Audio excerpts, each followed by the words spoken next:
habla, quiero que me acompañe a Romanos capítulo 8, verso 28. Un pasaje bíblico muy lindo, muy poderoso, pero que no cobra vida si usted y yo no amamos a Dios. No cobra vida si usted y yo no caminamos con el Señor. No cobra vida, no tendrá sentido si nos salimos del propósito y no guardamos nuestro corazón.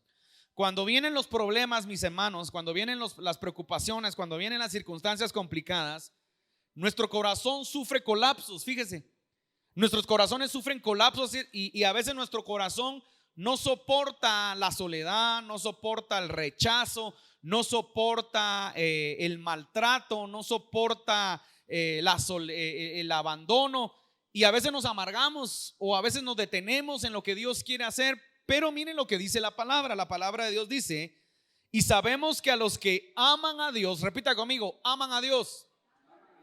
Ahora repita conmigo, yo amo a Dios. ¿Sabe una cosa? A veces nosotros no nos ponemos a pensar realmente cuánto amamos a Dios o cuánto nos ama Dios a nosotros. Pero dice, y sabemos, póngale mucha atención, que a los que aman a Dios, y sabemos, el problema es, ¿será que sabemos? ¿Será que sabemos realmente que nosotros amamos a Dios o será que no sabemos amar a Dios? Mire, todas las cosas les ayudan a bien. Todas las cosas les ayudan a bien. Esto es, a los que conforme a su propósito son llamados. Entonces, hablamos la semana pasada sobre la vida del rey David, cuando no era rey, cuando fue ungido como rey. Pero eso nos enseña en la palabra que el aceite fue derramado sobre la vida de David.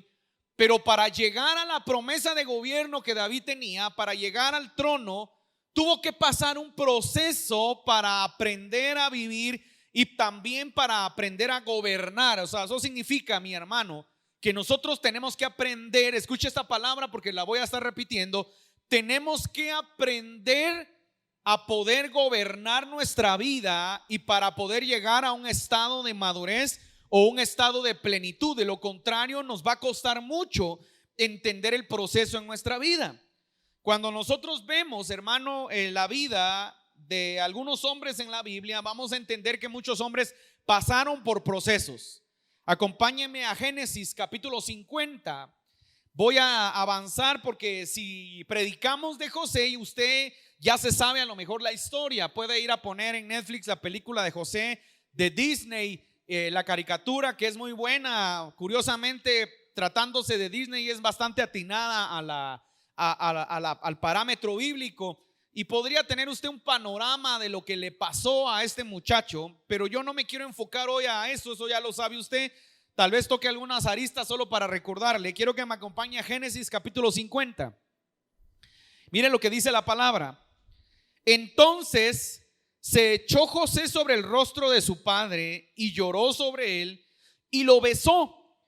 Y mandó José a sus siervos, a los médicos, que embalsamasen a su padre, y los médicos embalsamaron a Israel y le cumplieron 40 días, porque así cumplían los días de los embalsamados, y lo lloraron los egipcios 70 días. Póngale mucha atención, pues 70 días aproximadamente, si no estoy mal, son como 4 meses, ¿sí? Eso significa que durante 4 meses hubo luto, durante 4 meses hubo llanto, durante 4 meses hubo un vacío, durante 4 meses hubo un proceso en el corazón de José, y no cabe duda que en la familia completa de Israel o de Jacob, como usted le quiera entenderlo. Y dice la Biblia que Jacob murió. Ahora entendamos algo. Ahora no estamos hablando de José. José ya había llegado al nivel de gobierno. José ya había alcanzado las promesas que Dios le había dado. José ya había pasado por el proceso de dificultad que hemos aprendido a través de leer Génesis, y hemos visto lo que pasó José. Usted ya sabe, sus hermanos no lo querían. Sus hermanos dice que se molestaban porque él era el consentido de Jacob. Jacob le hizo una túnica. Y entonces dice que José daba malos informes de lo mal que se portaban sus hermanos. Algunos creen que José era un patojo así como chismoso, un patojo así mero caemán, que llegaba a decirle al papá todo lo malo que hacían sus hermanos. Sin embargo, cuando vemos el parámetro de quiénes eran los hermanos de José, nos damos cuenta, como dijo alguien por ahí, que era una pandilla así mera peligrosa, ¿sí? Eran unos hombres, porque ya no eran ni muchachos, con mucho rencor en su corazón, con mucha perspicacia, con mucho engaño, con mucha mentira, con mucho abuso. Acuérdese que, si no estoy mal, Judá y Simeón años atrás engañaron a todo un pueblo y mataron al rey, al príncipe, por haber violado a su hermana Tamar, ¿sí? Entonces era un grupo de hombres o de muchachos, como usted le quiera llamar, porque habían de todas las edades, con un temperamento muy desfasado, ¿sí? Con un desorden de personalidad, etcétera, etcétera, el cual no se sometían ni respetaban muchas veces a su propio padre. A tal punto que dice la Biblia que José llegaba y daba el mal informe de ellos. Ahora, yo le voy a decir algo. Si el informe que daba José fuera incorrecto, entonces la Biblia no trasladara la imagen que tenemos de los hermanos de José, porque entonces diríamos: José sí era un muchacho chismoso y mentiroso, que Dios lo procesó por pasar en este proceso. Pero no, sabemos que lo que José le llegaba a decir a su padre era verdadero, ¿sí? Obviamente sus hermanos no se portaban bien, obviamente sus hermanos hacían lo incorrecto. Entonces José llegaba como un hijo correcto a decirle al papá lo malo que hacían sus hermanos. Yo sé que a veces como personas nosotros decimos: sí, pero es que eso no es correcto. Pero yo le voy a decir una cosa: yo creo que como padres nosotros siempre necesitamos a un hijo que haga lo correcto y que nos diga qué incorrecto, qué cosas malas están haciendo, no sé, sus demás hermanos o las personas. O sea, creo que necesitamos un hijo que nos dé informe, ¿sí? Que nos informe lo que no es correcto. Hagámoslo fácil. Si usted tiene una empresa muy productiva y usted tiene 4 o 5 hijos y 2 hijos o 3 están robando, ¿no se sentiría correcto que uno de sus hijos le llegue y le digan: padre, ten cuidado con mi hermano porque te está robando mucho y está haciendo cosas incorrectas en la empresa? Yo creo que cualquier papá se va a sentir a gusto que le digan: mira, me están robando, entonces tengo que tomar el control, o tengo que tener cuidado, o me voy a llevar a la pérdida de la empresa. De hecho, yo he sabido de empresarios que sus hijos los llevaron a la quiebra total. He sabido de empresarios que sus hijos los metieron a problemas legales que por años no logran salir de ellos, ¿sí? Entonces quiere decir que José no era del todo malo. Bueno, pasan los años, usted conoce la historia. José tiene sueños, los hermanos lo odian más. Ahora resulta que un día lo quieren matar, porque eso era lo que quería hacer Judá. Sin embargo, Rubén, que era el hermano mayor, dijo que no lo mataran, que lo metieran a la cisterna, y Rubén pensó en rescatarlo horas después. Y resulta que sus hermanos lo vendieron, y usted ya sabe la historia. Va cautivo como esclavo con los madianitas, que sabe que hay una enseñanza más profunda de eso, pero eso otro día se enseña en discipulado, porque eso no se puede predicar. Y esos madianitas luego, Potifar tiene un contacto con los madianitas y lo compra Potifar cuando ve que José tiene ciertas habilidades que la Biblia dice, pero que casi no lo ve la gente, pero que otro día hablamos de ellas. Y entonces lo compra Potifar, y ahora resulta que Potifar empieza a prosperar en la casa de los egipcios. Él era un principal de Faraón, y ahora Potifar comienza a prosperar. José comienza a hacer prosperar su casa, y la mujer de Potifar, desea a José, y usted ya sabe la historia, lo quiere seducir. José sale huyendo, y entonces la enseñanza nos dice, la palabra nos muestra que ahora resulta, a causa de la mujer que va a dar un informe equivocado, meten preso a José, y en la cárcel José vuelve a hacer prosperar la cárcel, porque José tenía un propósito. Repita conmigo: un propósito. José tenía un propósito de parte de Dios, y la Biblia dice, por eso lo acabamos de leer, que a los que aman a Dios, José era un muchacho que amaba a Dios. José era un muchacho que su padre le había enseñado a amar a Dios. ¿Por qué José no se acostó con la esposa de Potifar? Si se supone que José, si no amara a Dios, no conociera a Dios, se hubiera acostado con la mujer de Potifar. Le voy a decir una cosa: Rubén se metió con la mujer de su papá, y por meterse Rubén con la mujer de su papá, perdió la primogenitura y se la entregaron a José. Entonces la pregunta es: si José no fuera un perfil correcto de cómo debemos de actuar, la Biblia dijera que José se acostó con la esposa de Potifar y ya. Pero como la mujer no estaba en el sueño de José, porque Dios le daba sueños a José, y en el sueño jamás aparece esa mujer, José sale huyendo y por eso ahora se va a la cárcel. En la cárcel hace prosperar nuevamente la cárcel, y resulta que un día llega el panadero y el copero del rey, y resulta que José les interpreta un sueño a ambos. Instalan nuevamente al copero, pero al panadero lo matan, ¿sí? Pasados los años, dice que José, antes de que saliera el copero y el panadero, dice que le dice: acuérdate de mí. Pero no se acuerda el copero, sino se acuerda como 2 años después, cuando Faraón tiene un sueño bien importante para su vida y resulta que no hay nadie que lo pueda interpretar. Entonces se recuerda el copero y dice: ya me recordé, cuando tú, rey, me metiste hace tanto tiempo a la cárcel, había un hebreo que interpretaba los sueños. Y entonces dice que lo mandan a llamar. Le estoy resumiendo así para que vayamos a lo que quiero hablarles, ¿sí?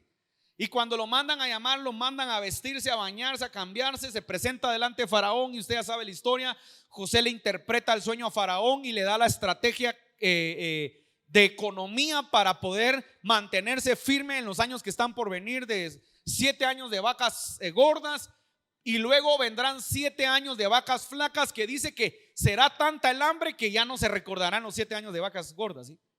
Y usted conoce la historia. José se convierte en el virrey de Egipto, y entonces se cumple la palabra que dice que el sol, la luna y las estrellas iban a postrar delante de él. Bueno, ha pasado el tiempo, usted ya conoce esa historia. Ahora el papá de José acaba de morir, y ahora vamos a lo que el Señor quiere que hablemos esta mañana. Y le cumplieron 40 días, porque así cumplían los días de levantamados, y lo lloraron los egipcios 70 días. Y pasados los días de su luto, habló José a los de la casa de Faraón, diciendo: si he hallado ahora gracia en vuestros ojos, os ruego que habléis en oídos de Faraón, diciendo: mi padre me hizo jurar, diciendo: he aquí, voy a morir. En el sepulcro que cavé para mí en la tierra de Canaán, allí me sepultarás. Ruego pues que vaya yo ahora y sepulte a mi padre, y volveré. Y Faraón dijo: ve y sepulta a tu padre como él te hizo jurar.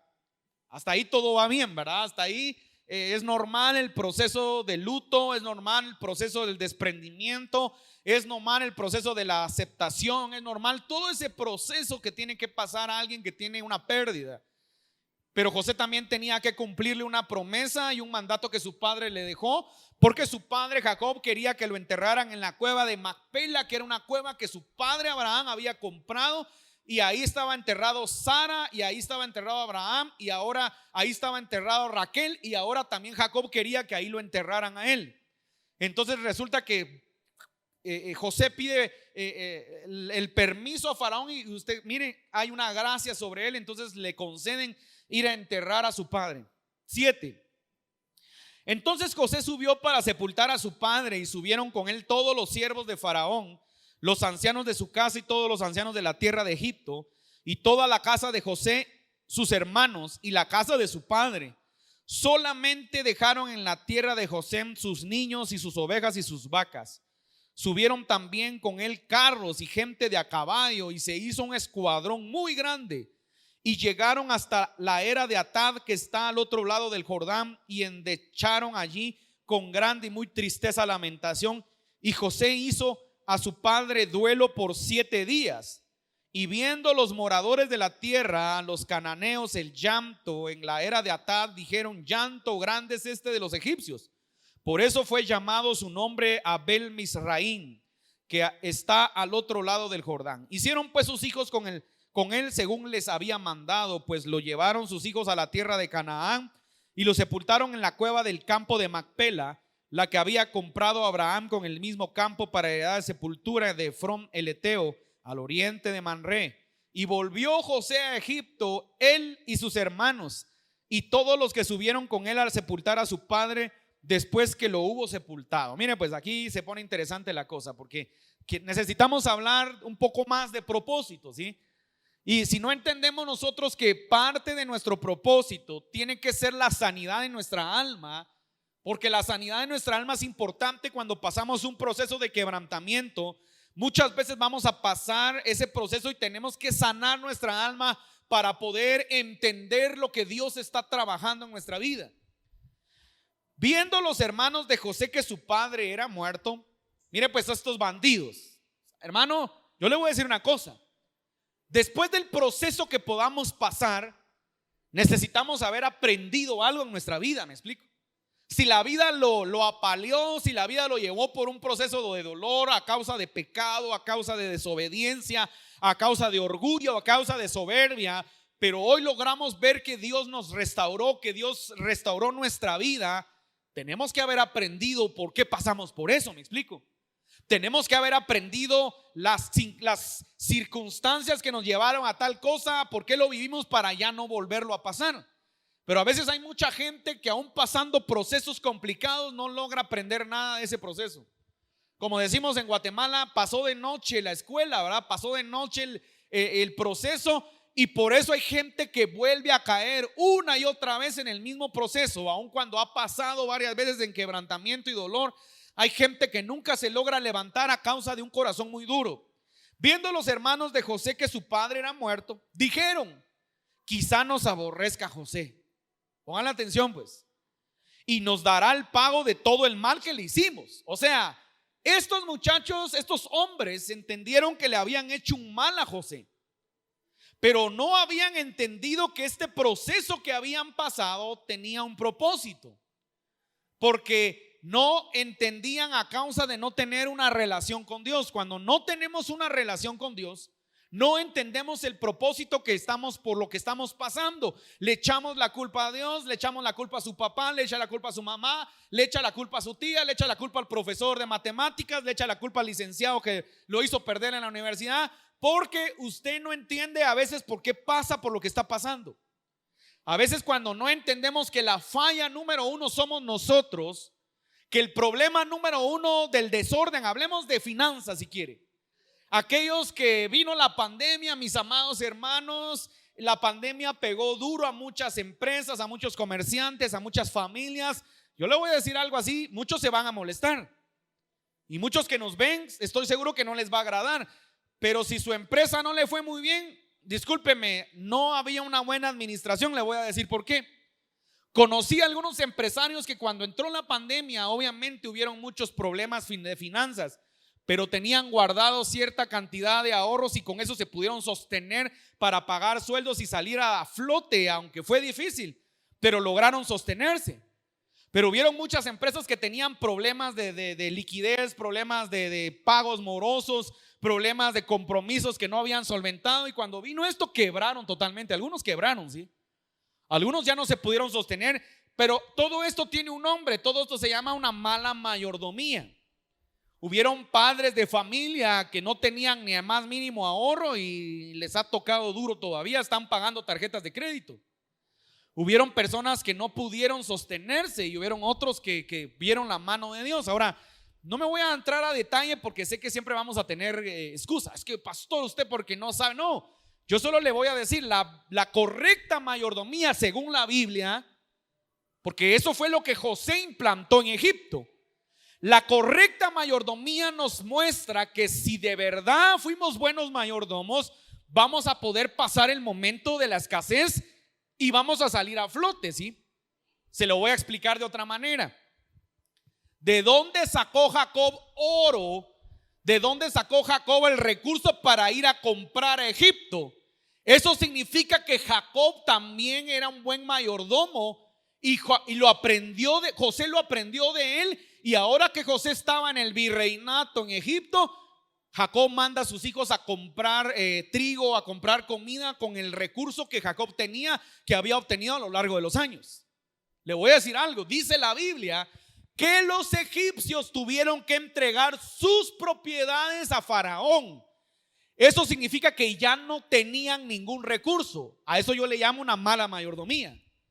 Si usted tiene que entregarse hasta usted mismo como esclavo, hermano, quiere decir que no fuimos buenos mayordomos. O sea, tenemos que entender un poco y con más precisión cómo la Biblia nos va enseñando ciertos pincelazos importantes de economía. Entonces resulta que José tuvo que aprender la buena mayordomía de su papá, a causa que su papá después va a comprar varias veces, manda a comprar comida, ¿sí? Y manda a sus hijos si tiene dinero para comprar. Porque dice la Biblia que hubo gente que ya no tuvo dinero ni para comprar. Tuvieron que entregar sus propias propiedades. Voy a redundar para que usted me pueda entender. Ahora, ¿por qué le hablo todo esto? Porque tenemos que entender, mi hermano, que nosotros pasamos por las circunstancias que pasamos. Tenemos que haber aprendido algo. No podemos volver a caer en lo mismo. Nuestros hijos que están acá tienen que aprender a ser mejores mayordomos que nosotros. Tienen que aprender a ver de nuestros errores. Tienen que aprender que cuando viene la vida viene con mucha ímpetu y con muchos problemas. Solamente cuando nos hemos tomado de la mano de Dios vamos a poder salir a flote, hermano. Entonces, en este tiempo que se ha vivido tanto, hermano, yo he escuchado tantos testimonios, he oído tanta gente, he oído tantos casos, gente que sí quebró, pero he oído gente que me dijo: mire, pastor, gracias a Dios habíamos administrado y teníamos un ahorro de tanto en la empresa, eso nos mantuvo a flote, y aunque quedamos pues ajustados, no nos endeudamos y gracias a Dios empezamos a levantarnos. Y he oído otros que tristemente lloran y cuentan casos muy tristes de que su empresa prácticamente quedó eliminada, ¿verdad? Y están probando con alguna otra alternativa. Pero todo tiene que ver, mi amado hermano, con mayordomía. Repita conmigo: mayordomía. Entonces, el libro de Génesis es un libro que nos enseña mayordomía. El problema es que solo lo leemos y creemos que hay un proceso sobrenatural en la vida de José y que por eso José fue exitoso. No, no hay un proceso sobrenatural. Hay un proceso de enseñanza de su padre, de enseñanza formativo, que aplicó la economía a su vida para poder ser exitoso. Entonces nosotros tenemos que aprender también a trasladarle a nuestros hijos a ser buenos mayordomos, a administrar bien lo que se les da. Entonces bien, José, hermano, fue un hombre que practicó muchas cosas, pero fue un hombre que nos deja muchos vacíos para que sigamos aprendiendo, pero que a veces no lo logramos ver y profundizar. Ahora mire, los hermanos de José tenían un problema. Los hermanos de José eran personas acomodadas, eran personas impetuosas, eran personas con un corazón incorrecto. Posiblemente tengan sus virtudes muchos de ellos, pues usted sabe que luego después la tribu de Isaacar tiene características proféticas, Judá tiene características de guerra, Simeón tiene características de impetuosidad, y así cada uno de la tribu de los hijos de Jacob tienen una característica. Y lo voy a decir de esta manera: tienen un llamado de parte de Dios. Pero tenemos que entender nosotros que en esta etapa de su vida estos hombres no aprendían mucho lo que habían vivido. Y dice: viendo los hermanos de José que su padre era muerto, dijeron: quizá nos aborrezca José y nos dará el pago de todo el mal que le hicimos. Miren lo que hicieron, pues, hermano, pónganle atención a esto. Y enviaron a decir a José. Primer punto: se prendería la chicharra de faído.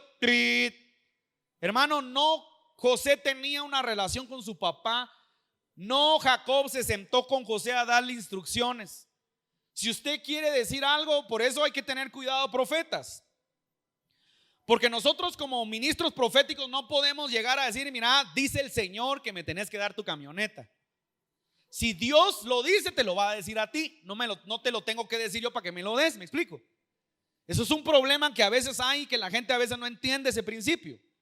Dice el Señor que me tenés que invitar a la media cancha al salir de acá. Bueno, pues a mí Dios no me ha dicho nada. Pues si me dice, con gusto yo te llevo, ¿verdad? A veces tenemos ese problema. Esto fue lo que hicieron los hermanos de José. Y enviaron a decir a José: tu padre mandó antes de su muerte diciendo. Se inventan un cuento. Eso es mentira.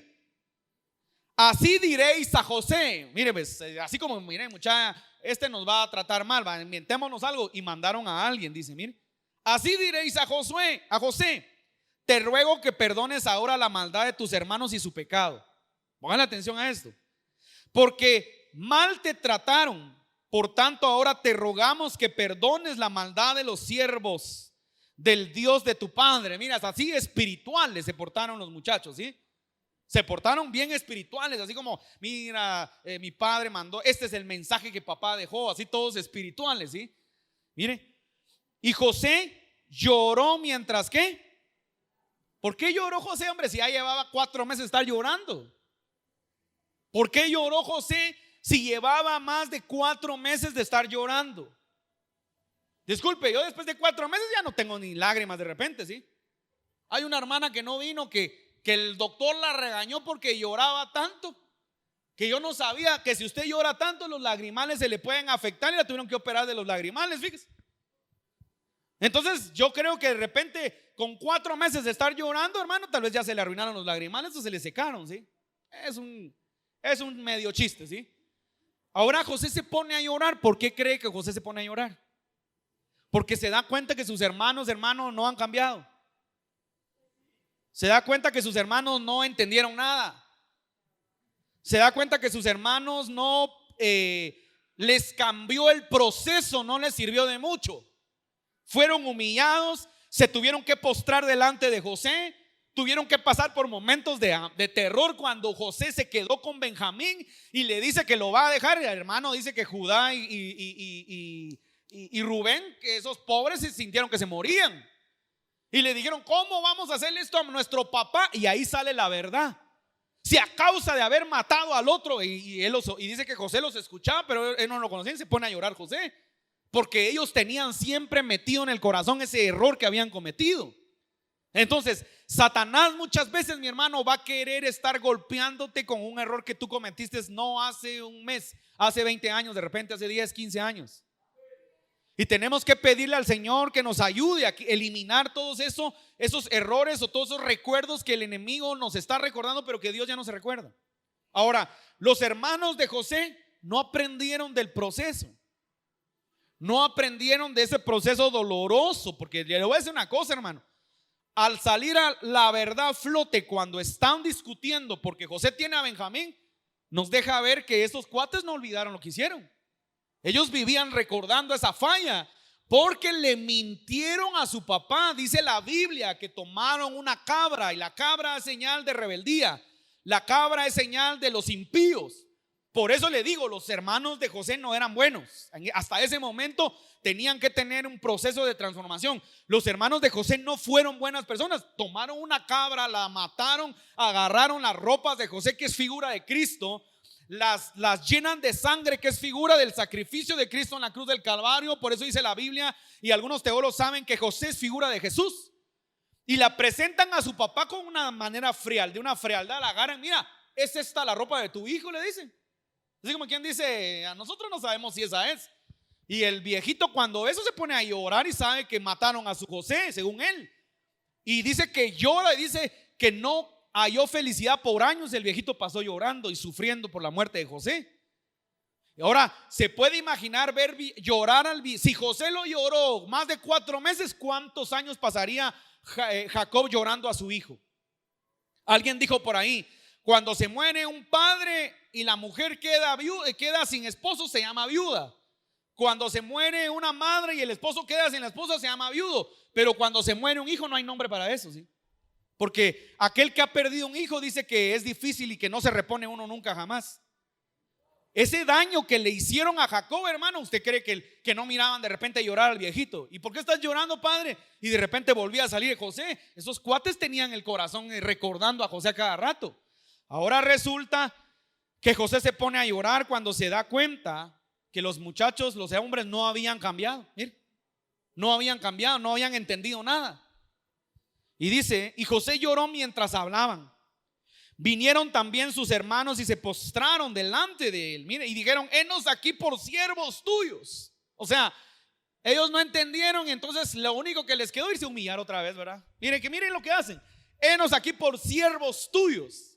Otra vez se cumple el sueño que tuvieron y que ellos mismos le interpretaron a José. Qué interesante esto. Vení, haceme un fondo, Eric, por favor, porque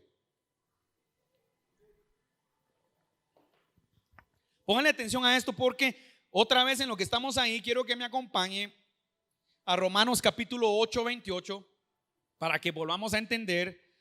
Y sabemos que a los que aman a Dios, todas las cosas le ayudan a bien. Estos a los que conforme a su propósito son llamados. Yo le voy a hacer una pregunta a usted. ¿Será que usted y yo amamos a Dios realmente? ¿Será que realmente nosotros amamos a Dios? Porque sabe una cosa, José era un muchacho que amaba a Dios. Proverbios 19, 21. Muchos planes, RBA 2015, miren. Proverbios 19:21. Muchos planes hay en el corazón del hombre, pero solo el propósito del Señor se cumplirá. ¿Cuáles eran los planes de los hermanos de José? Matar a José. ¿Cuáles eran los planes de los hermanos de José? Deshacerse de José. Satanás es experto en eliminar tu propósito, en anular tu propósito. No cabe duda que el enemigo se apoderó de los hermanos de José y lo iban a matar. Entonces Dios en su propósito guarda a José. Pero ese proceso de dolor, ese proceso donde lo venden a los madianitas, después lo venden a Potifar, lo meten a la cárcel, fue un proceso formativo para la vida de José, para entender qué es lo que Dios trabaja en el corazón de un hombre, qué es lo que Dios trabaja en el corazón de una mujer cuando vienen estos tiempos de quebrantamiento. Cuando te quedas sin tu túnica de colores, que la túnica representa la plenitud de Dios sobre la vida de un hombre. Fíjese, la túnica de colores es algo más profético de lo que usted cree. La túnica de colores representa una investidura que Jacob le pone a su hijo, y que algunos creen que esa investidura representaba, hermano, porque José era un profeta, y esa investidura representaba gobierno, pero también esa investidura representaba, póngale atención a esto, la gloria de Dios sobre la vida de un hombre, cuando la Biblia no lo menciona de esa manera. Entonces esa túnica representaba mucho. Es curioso entender que los colores del arco iris están representados en la túnica de José, y que los colores representan muchas cosas. Y entonces ahora el muchacho pasa por un tiempo de quebrantamiento que yo sé que ninguno de ustedes ni yo quisiéramos pasar. Algunos tal vez han pasado algo similar, pero tampoco créanme que es lo mismo que vivió José. Tal vez similar, porque sé que de repente algunos tuvieron, tal vez han estado en la cárcel, tal vez han estado detenidos en algún momento, han tenido, pero vivir lo que vivió José es un poco difícil, ¿sí? Porque no solo se trata de que te detengan, se trata de ser despreciado. Se trata que por la gente que te tiene que amar no te ama, te despreció. Se trata que los que te tenían que proteger no te protegieron, te lastimaron. Y ahora lo abandonan y se aparta completamente de su familia, pero esa capacidad de apartarse le sirve para procesar su vida. Mire esto. Vinieron también sus hermanos y se postraron delante de él y dijeron: henos aquí por siervos tuyos.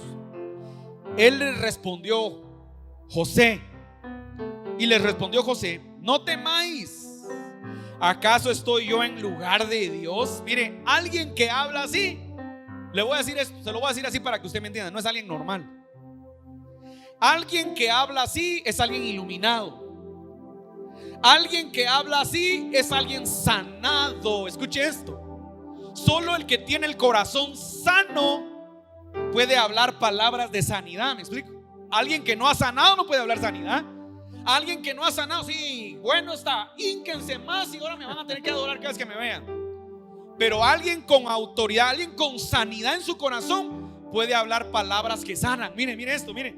Y él le respondió a José: no temáis. Primer punto, el temor. El temor es una característica de la caída del hombre en Edén. Eso es el temor. Cuando Adán y Eva pecaron, lo primero que entró al corazón del hombre fue el temor. La desobediencia trae temor. El apartarse de Dios trae temor. Caminar con Dios trae sanidad, trae valentía, trae vigor, trae fe. José les habla y les dice: primer punto, hermanos, tienen que sanar su corazón. No tengan temor. Se recuerda que José le puso a uno Efraín y a otro Manasés. A uno significa el que prospera, pero otro significa el que olvida. Para poder llegar a tener una capacidad como la que tuvo José, hay que aprender a sanar para poder seguir avanzando en tus bendiciones. José olvida el dolor y entiende el propósito de Dios. Cuando entiende el propósito de Dios, llega Jacob y le instala la bendición de la primogenitura. La bendición que le tocaba a Rubén ahora es para José. Génesis 49 es cuando cuando Jacob da bendición sobre su hijo José, que es más grande que las bendiciones de todos sus hermanos. Ahora José se le queda viendo a sus hermanitos y le dicen: no temáis, porque los nota. Me imagino que estos cuates tenían temor. Ahorita nos mete a la cárcel y nos hace pasar todo lo que él pasó. Y le dice: no temáis, ¿acaso estoy yo en lugar de Dios? Mire esto: vosotros pensasteis mal contra mí. Tu mente es peligrosa porque nuestra mente es capaz de pensar lo que Dios no está pensando. Nuestra mente es capaz de pensar lo que usted no está pensando. Nuestra mente es capaz de pensar lo que Dios no tiene preparado para usted ni para nadie. Vosotros pensasteis mal contra mí, mas Dios lo encaminó a bien. A los que aman a Dios, ¿qué? Todas las cosas obran para bien. Vosotros pensasteis mal contra mí, mas Dios lo encaminó a bien. Alguien que habla así es alguien que entiende propósito. Repita conmigo: entiende propósito. Porque el propósito de Dios no necesariamente va a ser agradable para nuestra vida. Escuche esto: cuando Dios le dice a Jonás: levántate, ve a Nínive, Jonás no quería ir a Nínive porque ese era el propósito de Dios para Jonás. Pero el propósito de Dios para Jonás no era bueno para Jonás, pero para Dios sí era bueno.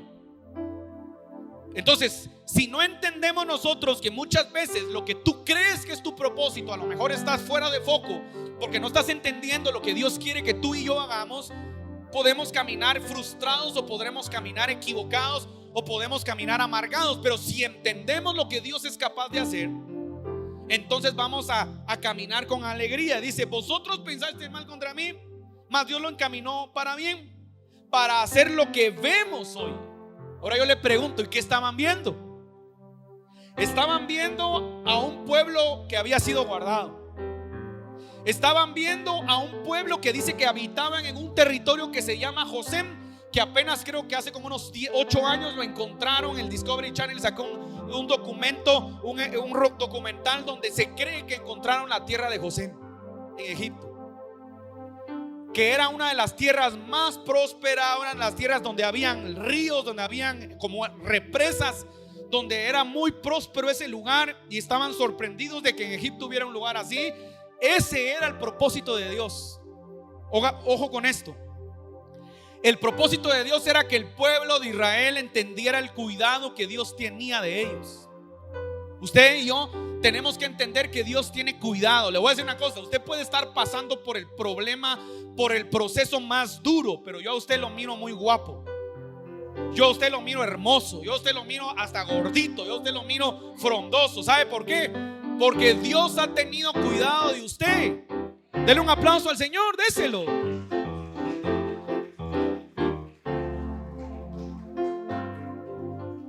¿Sabe que en medio de la pandemia, si de verdad esto nos hubiera afectado, hermano, usted dice: ay, pobre el pastor, mire cómo está el pastor, todos los huesitos se le miran? Voy a pedir al Señor que un día se me miren los huesitos, porque no creo que se me miren en muchos años. Ay, pobre el hermano. No, hermano, ¿por qué hasta más galán se mira? Pues así se lo voy a decir. Vosotros pensasteis mal contra mí, mas Dios lo encaminó a bien, para hacer lo que vemos hoy, para mantener en vida a mucho pueblo. Mire qué sabiduría ese cuate. No, usted no está entendiendo lo que José, ¿quién está hablando ahí? Ahí está hablando un hombre que tiene la representación de Cristo Jesús. Ahí lo va a ver ahorita. Dice: mire, ahora pues no tengáis miedo. Otra vez, mire, yo os sustentaré a vosotros y a vuestros hijos. Así los consoló y les habló a la, mire qué lindo, qué poderoso. Y les habló ¿a qué? A la chucha, hermano, póngale atención a esto. Ese es alguien que ha aprendido a perdonar. Ese es alguien que ha aprendido a amar.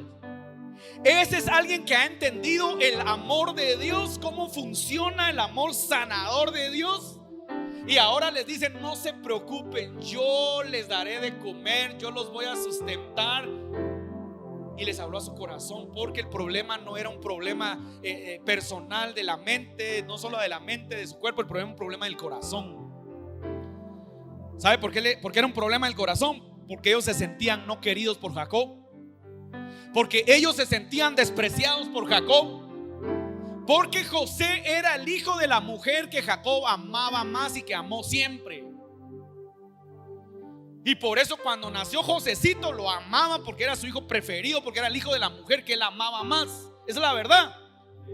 Y los otros hijos eran los hijos de la mujer que él no quiso, porque él no pidió a Lea, pero su papá le dijo: mira, aquí no se hace así, así que te voy a dar a la grande primero, si quieres. Y trabajó otros 7 años más por Raquel, y dice que sintió que eran un día porque amaba tanto a Raquel.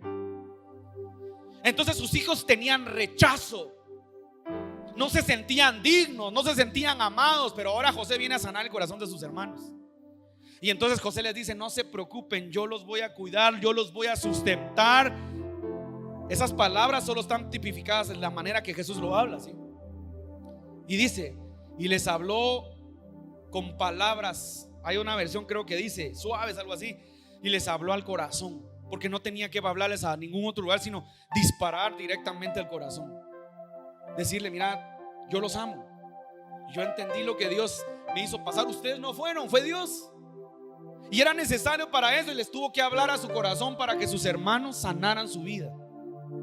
Mire, y habitó José en Egipto, él y la casa de su padre, y vivió José 110 años. Y vio José los hijos de Efraín hasta la 3ª generación. También los hijos de Maquir, hijo de Manasés, fueron criados sobre las rodillas de José. Y José dijo a sus hermanos: yo voy a morir. Aquí hay otro misterio profundo. José era un profeta. Yo voy a morir, mas Dios ciertamente os visitará. Está profetizando. Y os hará subir de esta tierra, la tierra que juró a Abraham, a Isaac y a Jacob. E hizo jurar a José a los hijos de Israel, diciendo: Dios ciertamente os visitará y hallaréis y haréis llevar de aquí mis huesos. Y murió José a la edad de 110 años, y lo embalsamaron y fue puesto en un ataúd en Egipto. Yo estaba viendo un reportaje hace unos años, cuando encontraron la tierra de José y encontraron algunos vestigios de lo que se cree eran la cultura hebrea en Egipto. Pero me hizo, de verdad, yo me quebranté, me pegó así como usted no tiene idea, cuando está en el reportaje y dice: lo curioso es que hay vestigios de que esa cultura tuvo que salir. Habla de los Ipsos, creo yo también. O sea, alguien después va a estudiar eso. Algunos tal vez saben de esto. Y dice que cuando están viendo que parece que salieron rápidamente. Fíjese que lo está diciendo el Discovery Channel, el History Channel, no sé cuál era, pero era de esos que investigan. Lo curioso, dicen los arqueólogos que están ahí, es que hay una tumba que se cree que es la tumba de José, porque es la única tumba donde no están los restos de ese personaje. Fíjese, lo estaba diciendo el canal este. Y por todas las características ellos llegan a una conclusión, que pudo haber sido José, porque dice que José dijo que se llevaran sus huesos. Y era en ese lugar, cuando encontraron ese lugar, la única tumba que no tenía, que había sido como era ese, y se cree que según las lecturas y las escrituras que están ahí, es José el que estaba ahí metido, ¿sí? Es una teoría muy, muy sólida. Ahora, ¿qué le quiero yo decir, mi hermano? Porque quiero que entendamos esta hermosa mañana, porque estamos hablando todavía de propósito un poco. Ten cuidado de no amargarte en el proceso. Ten cuidado de entender que los procesos tienen que sanar nuestro corazón. Los procesos no nos pueden amargar. Los procesos nos tienen que sanar nuestro corazón. Los procesos nos tienen que enseñar a conocer a Dios. Cuando conocemos a Dios, hermano, aprendemos a perdonar, y el perdón nos lleva a amar, y el perdón nos lleva a tolerar, pero también el perdón nos lleva a conocer una faceta de Dios que todavía no conocemos. José le habla a sus hermanos al corazón, porque solo aquel que ha pasado por el proceso de quebrantamiento, de abandono, pero ha sido sanado, le puede hablar a otra persona al corazón, porque José sabía que solamente ahí podían ser sanados sus hermanos. Ahora, es interesante entender que José cumple su propósito hasta el último momento. Y luego la Biblia nos sigue enseñando que el que es sucesor de Moisés es Josué, que era de la tribu de los hijos de José, ¿sí? Y así la Biblia nos sigue mostrando cómo está escondido siempre ese espíritu superior en la vida de José. Fíjese que dice la Biblia que Josué tenía un espíritu superior. Pero cuando uno lo va a investigar, tenemos que darnos cuenta que era porque venía de la línea de José. Y así sucesivamente tenemos que entender. Yo quiero que esta mañana, póngase sobre sus pies, por favor. Quiero que esta mañana podamos orar, mi hermano, y podamos entender que a lo mejor hemos pasado por momentos complicados, a lo mejor hemos pasado por momentos difíciles, pero Dios es el que se ha encargado de guardarnos, dice la Biblia, Romanos, a los que aman a Dios. Es tiempo de amar a Dios y es tiempo de darle gracias a Dios.